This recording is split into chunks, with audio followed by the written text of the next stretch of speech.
Hi guys! ఈరోజు మన గుంటూరులో జరుగుతున్న అమరావతి చిత్రకళా వీధికైతే వచ్చామనమాట.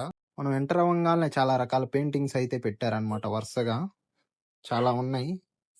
హ్యాండ్‌మేడ్ డ్రాయింగ్స్ గూడా ఏస్తన్నారు. చూడండి ఎంత క్యూట్‌గా ఏస్తన్నారో. భలే ఉంది పాప. అలాగే హ్యాండ్‌మేడ్ మట్టి పాత్రలు గూడా జేస్తన్నారు. చూడండి.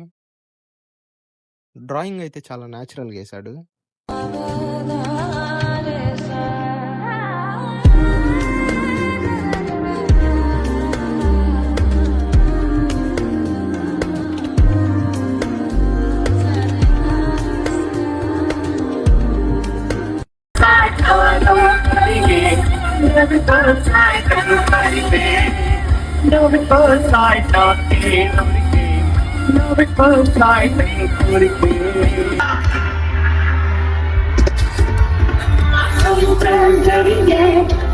ఈరోజు వీడియో ఇంతే గాయ్స్. బాయ్.